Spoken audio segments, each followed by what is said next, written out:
منور میری آنکھوں کو میرے شمس و ضحیٰ کر دے۔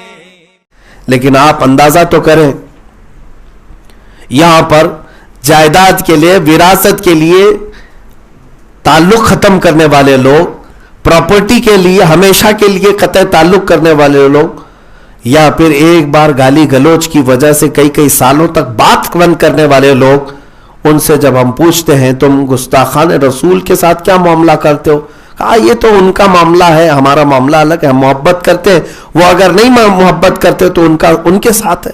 نعوذ باللہ من ذالک۔ کیا یہی محبت کا تقاضا ہے میرے عزیزو؟ کیا ایمان کا یہ تقاضا ہے؟ حضرت ابوبکر صدیق رضی اللہ تعالیٰ عنہ کا ایمان تو یہ تھا، ایمان اگر آپ کو میں بتاؤں، یہ حدیبیہ کے موقع پر ایک مکہ کے کافروں کی طرف سے قاصد آیا تھا، عروہ بن مسعود ثقفی، وہ جب بات کر رہا تھا حضور پاک صلی اللہ تعالیٰ علیہ وسلم سے تو حضور کی داڑھی کی طرف سے ہاتھ لگا کر بات کر رہا تھا۔ یہ عربوں کا دستور تھا، بات کرتے۔ صدیق اکبر رضی اللہ تعالیٰ نے اس کے ہاتھ کو مار کر جھٹک دیا، کہا نیچے ہاتھ رکھ۔ اس نے پھر کہا کہ یہ تو کوئی معاملہ نہیں ہے۔ حضرت ابوبکر صدیق نے کہا خبردار، تو اللہ کے رسول سے بات کر رہا ہے۔ ہاتھ تک اٹھا کر بات کرنے کو حضرت ابوبکر صدیق گوارا نہیں کرتے تھے، اور اس کے بعد جو جملے حضرت ابوبکر صدیق نے کہے نا، وہ میں کہوں تو آپ لوگوں کو ایسا لگے گا بہت سخت جملے ہیں۔ ہاں، حضرت ابوبکر صدیق جلال میں اتنے سخت جملے اس قاصد سے کہے تھے۔ اتنا ہی نہیں، یہ تو چھوڑو، وہ کافروں کی طرف سے آیا تھا، کافروں کی طرف سے آیا تھا۔ لیکن آپ کو میں یہ بتاؤں، حدیبیہ کا موقع ایسے امتحان کا تھا صحابہ کے، ایسے امتحان کا کہ رسول کریم صلی اللہ علیہ وسلم مکہ کے کافروں کے ساتھ صلح کر رہے ہیں۔ کس بات پر؟ 1400 صحابہ عمرہ کے لیے گئے ہیں، احرام پہن کر کے، جانور قربانی کے لیے لے کے گئے، 35 کلومیٹر باقی رہ گیا مکہ، لیکن مکہ والے اندر آنے نہیں دے رہے، مکہ کا راستہ روک کر رکھے اور جنگ کرنے پر تیار ہیں۔ صحابہ میں اکثر صحابہ یہ چاہتے تھے کہ حضور جنگ کی اجازت دے دے، ہم ان کے پرخچے اڑائیں گے۔ ارے جنگ بدر بھی ہو چکی تھی، احد بھی، خندق بھی، اچھا تجربہ ہو چکا تھا۔ یہ 6 ہجری میں حدیبیہ کا موقع ہو رہا ہے، جبکہ جنگ بدر، احد، خندق سب ہو چکی تھی، تو جنگوں کا ان کو تجربہ بھی تھا، اور مکہ والوں کو کہاں سے لٹانا ہے، کہاں سے مارنا ہے اچھی طرح جانتے تھے۔ اور حدیبیہ کے موقع پر اللہ کے نبی اجازت نہیں دے رہے، رسول پاک صلی اللہ تعالیٰ علیہ وسلم جنگ کا حکم نہیں فرما رہے۔ یہاں تک کہ صلح کرنے کی جب بات آئی تو مکہ والے زور زبردستی ایسی صلح نامہ پر دستخط کروا رہے تھے جس میں بظاہر لگتا تھا کہ مسلمان شکست کھائے ہوئے ہیں۔ مکہ والے کہہ رہے تھے اس سال آپ کو ہم عمرہ آنے نہیں دیں گے، آپ یہیں احرام کھولو، واپس مدینے جاؤ۔ سوچو آپ، 450 کلومیٹر کا سفر ہے، اس میں صرف اور صرف 35 کلومیٹر باقی رہ گیا اور ان کو واپس دوڑا رہے ہو مدینے۔ اس وقت کیا کیفیت ہوگی؟ مکہ، خانہ کعبہ ان کے باپ کی جاگیر تو ہے نہیں، برسوں سے ہر ایک کے لیے کھلا ہوا وہ گھر، لیکن مکہ والے وہاں سے واپس کر رہے تھے۔ دوسری بات یہ تھی کہ اگلے سال آئیں گے بھی تو تنہا آئیں گے اور کوئی ہتھیار ساتھ میں نہیں لے آئیں گے۔ یہ ایگریمنٹ میں جو چیزیں لکھی گئی تھی، سیٹلمنٹ جس بات پر ہو رہا تھا، سیٹلمنٹ، میمورینڈم آف سیٹلمنٹ بولتے ہیں نا اس کو، ہاں، اس کو ایم او یو جو ہو رہا تھا، جو بھی ہے انڈرسٹینڈنگ کا، اس میں مکہ والے یہ بھی لکھوا رہے تھے کہ مدینے سے اگر کوئی ہمارے مکہ میں آئے گا تو ہم اس کو واپس نہیں کریں گے، اور مکہ سے کوئی مدینے جائے گا تو آپ کو واپس کرنا پڑے گا، اسے واپس کرنا پڑے گا۔ یہ سب باتیں تھی۔ رسول پاک صلی اللہ تعالیٰ علیہ وسلم سب باتوں کو مان رہے تھے، ٹھیک ہے جیسا تم کہہ رہے ہو ٹھیک ہے، یہاں تک کہ ان خبیثوں نے جو صلح نامے پر نام لکھا ہوا تھا محمد رسول اللہ صلی اللہ تعالیٰ علیہ وسلم اور قریش کے رئیسوں کے بیچ میں یہ ایگریمنٹ ہے، تو انہوں نے اس بات پر بھی اعتراض کیا کہ ہم رسول اللہ آپ کو نہیں مانتے، یہ لفظ ہٹاؤ۔ تو حضرت علی رضی اللہ تعالیٰ عنہ یہ صلح نامہ لکھ رہے تھے، حضور نے فرمایا مٹا دو۔ حضرت علی قلم چھوڑ کر اٹھ گئے، کہا کہ یہ مجھ سے نہیں ہوگا، یہ رسول اللہ لکھا ہوا لفظ میں نہیں مٹاؤں گا۔ خود رسول پاک صلی اللہ تعالیٰ علیہ وسلم نے مٹایا اور محمد بن عبداللہ لکھا۔ اس لیے کہ یہ صلح جو ہو رہی تھی وہ نگاہ نبوت دیکھ رہی تھی کہ ہونا کیا ہے، لیکن سب کی نگاہیں وہاں تک تو نہیں پہنچ سکتی. بظاہر تو ایسا لگ رہا تھا کہ دب کے صلح ہو رہی. ارے میاں ہم تو طاقت والے، جب 313 تھے تو ان کے پرخچے اڑا دیے تھے، اب 1400 آئے ہیں، 1400 آئے کیا کر لیں گے یہ؟ لیکن حضور کی حکمت تھی، حضور کی مصلحت تھی. اب جب حضور پاک صلی اللہ تعالیٰ علیہ وسلم نے یہ صلح پر دستخط کر دی تو حضرت عمر کا وہاں پر جو معاملہ تھا، جو مجھے بات عرض کرنی ہے اس پورے واقعے میں، صدیق اکبر کا ایمان مجھے بتانا ہے کیا. اور حضرت عمر کو دیکھیں، جلال یہ تھا کہ حضور کے پاس آئے، کہا یا رسول اللہ ہم حق پر نہیں ہیں. کہا کیوں نہیں عمر، ہم حق پر ہیں. تو پھر کیوں یہ دستخط کر رہے ہیں؟ ہم دب کر کے کیوں ان کی بات مانیں گے؟ آپ جنگ کی اجازت دیں، ابھی ہم جنگ کے لیے نکلیں گے. حالانکہ احرام کی حالت میں تھے. رسول پاک صلی اللہ علیہ وسلم نے فرمایا عمر جو میں دیکھ رہا ہوں وہ تم نہیں دیکھ رہے. حضرت عمر گئے، دوسرے صحابہ کو پکڑ پکڑ کر کہنے لگے تمہارا کیا مشورہ ہے، تمہاری کیا رائے؟ سب صحابہ کہہ رہے تھے جنگ ہونا چاہیے، جنگ ہونا چاہیے. حضرت عمر نے دیکھا کہ اکثر کی رائے تو یہی ہے، جنگ ہونا چاہیے. پھر حضرت عمر کہتے ہیں کہ ابو بکر کو منا لے، اور حضور ابو بکر کی بات کو رد نہیں کرتے. تو آئے سیدھے ابو بکر صدیق کے پاس. حضرت ابو بکر سے کہا ابو بکر دیکھ نہیں رہے کیا ہو رہا ہے؟ صلح ہو رہی ہے، دب کر ان شرطوں پر، اور حضور پاک صلی اللہ علیہ وسلم دستخط کر رہے ہیں، جنگ کی اجازت نہیں دے رہے، حکم نہیں دے رہے. ابو بکر آپ کیا کہتے ہیں؟ جب یہ حضرت عمر بول رہے تھے حضرت ابو بکر صدیق ان کے کندھوں کو پکڑ کر زور سے ہلاتے ہیں اور ایک جملہ کہتے ہیں الزم غرضک یا عمر، اے عمر ہوش سنبھال کر بات کر، اس لیے کہ جس کے بارے میں تو بات کر رہا ہے وہ اللہ کے رسول ہے. وہ اللہ کے رسول ہیں، جو فیصلہ لیتے ہیں وہ اپنی مرضی سے نہیں اللہ کے حکم سے لیتے ہیں. یہ کون کہتا ہے ایسے امتحان کے وقت اگر کسی کا سینہ سب سے زیادہ کھلا ہے تو ابو بکر صدیق رضی اللہ عنہ. ظاہر سی بات ہے ظاہری سچویشن کیا ہوتی ہے ہر کوئی اس کو ایکسپٹ نہیں کرتا، لیکن حضرت ابو بکر صدیق کا ایمان یہ تھا کہ رسول اللہ نے اگر کہا ہے یقیناً وہ اللہ کی مرضی سے ہوگا. یہی تو بات ہے کہ جب ابو جہل بہکانے کے لیے معراج کے واقعے کے بعد جب حضور بیان کر رہے تھے معراج، حضرت ابو بکر اس محفل میں نہیں تھے، صحابہ کو بیان کر رہے تھے. ابو جہل وہاں سے اٹھا مذاق کرتے ہوئے کہ اب محمد تو آسمانوں کے سفر کی بات کرنے لگ گئے، بیت المقدس. باہر نکلا، حضرت ابو بکر سے ملاقات ہو گئی. کہا کہ ابو بکر ایک شخص کے بارے میں تم سے بتانا ہے، ایک شخص یہ کہہ رہا ہے کہ وہ کل کی رات حرم میں تھا، مسجد حرم میں، وہاں سے بیت المقدس گیا ایک ہی رات میں. کہا کیا یہ ممکن ہے؟ حضرت ابو بکر نے کہا کیسے ممکن ہے، ناممکن ہے، کیسے ہو سکتا ہے؟ ایک ہی رات میں کوئی حرم سے بیت المقدس، میاں فلسطین اور عرب میں سینکڑوں میل کا فاصلہ ہے. تو اب ٹھٹا مار کر کے ہنسنے لگا کہ نہیں پاسبل نہیں ہے. ابو جہل نے کہا ارے اتنا ہی نہیں، اس سے اور آگے کی بھی بات وہ کر رہا ہے، صرف بیت المقدس نہیں آسمانوں کے اوپر جانے کی بھی بات کر رہا. حضرت ابو بکر صدیق اب سترک ہو گئے. کہا کس کے بارے میں کہہ رہا ہے، کون ہے وہ؟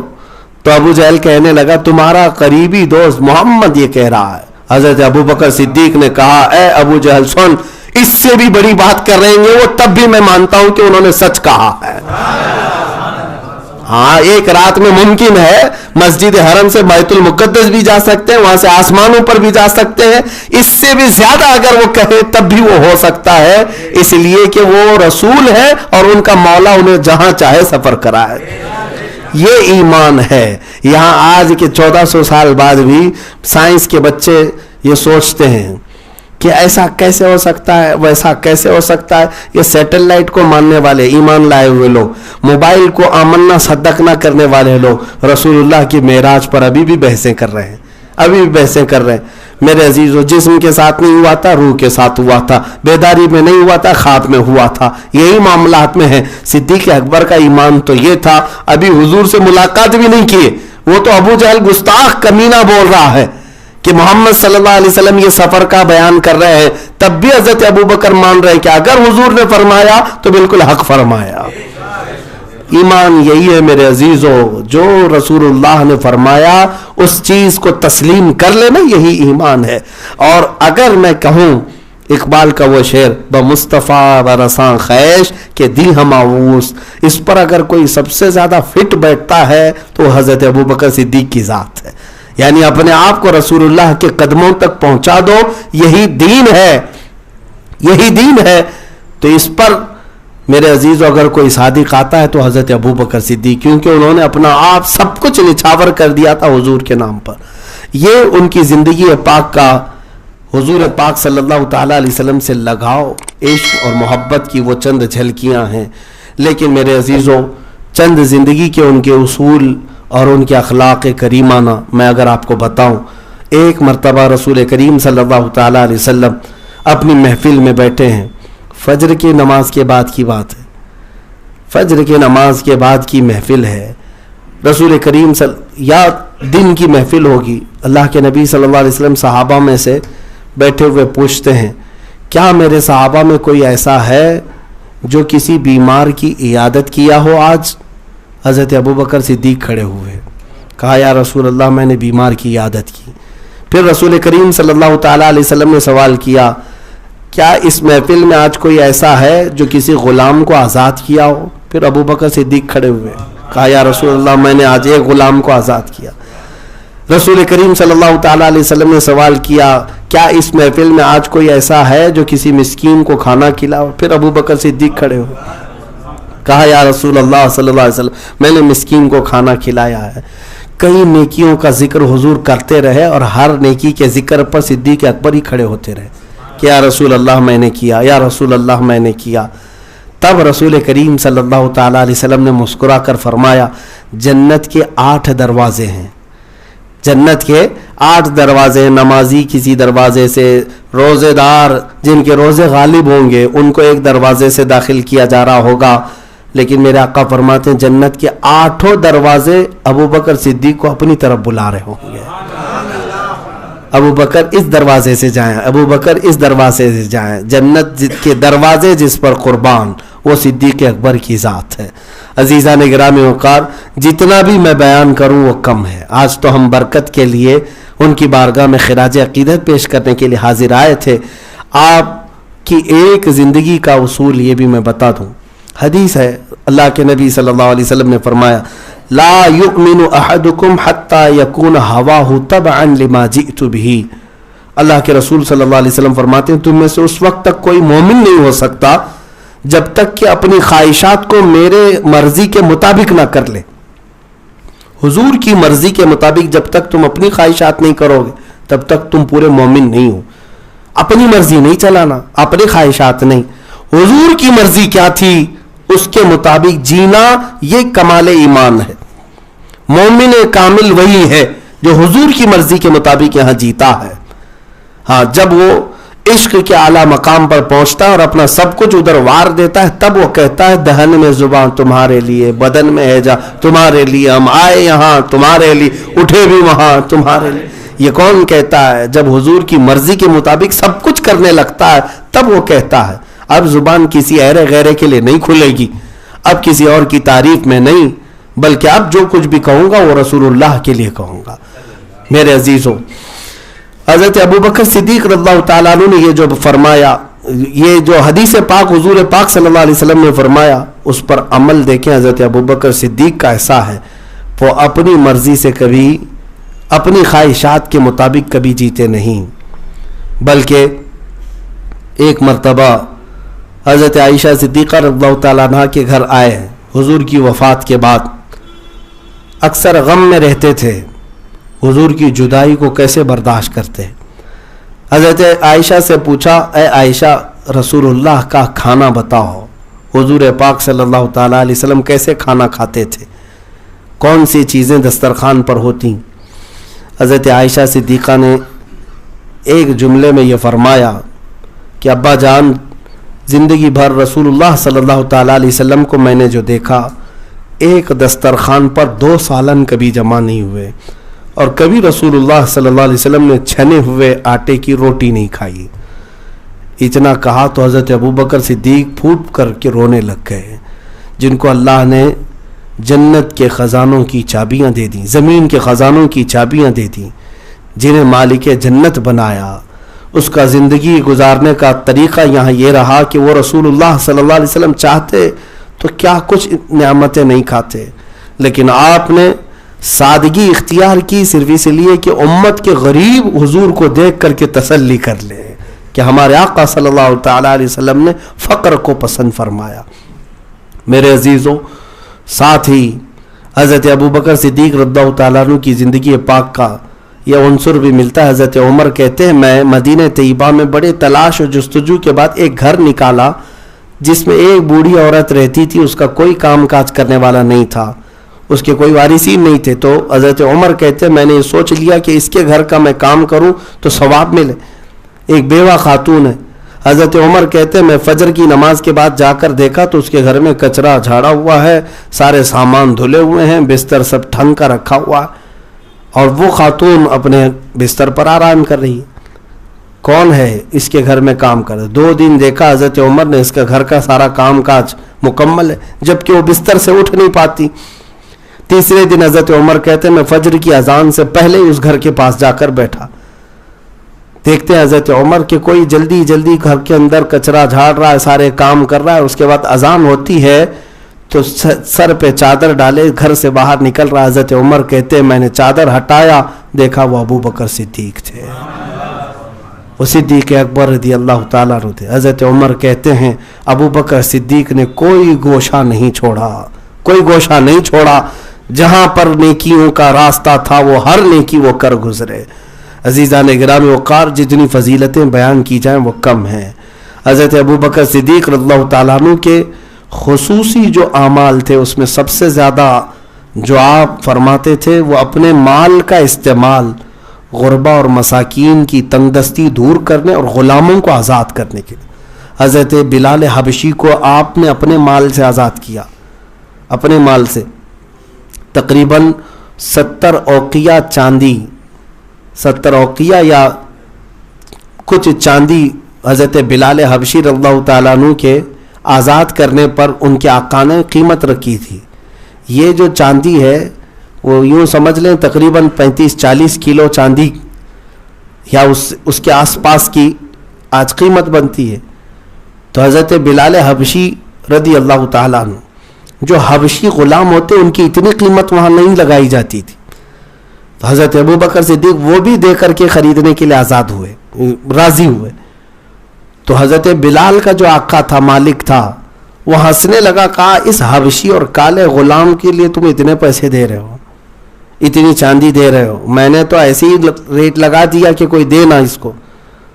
تو حضرت ابوبکر صدیق کہتے ہیں اس سے 10 گنا زیادہ بھی تو مانگتا تو میں دے کر بلال کو آزاد کرتا، اس لیے کہ میں نے اس کی آنکھوں میں رسول اللہ کی محبت دیکھی ہے، اور رسول اللہ کا کوئی غلام ان کا چاہنے والا کسی اور کی غلامی میں رہے یہ صدیق اکبر کو گوارا نہیں ہے۔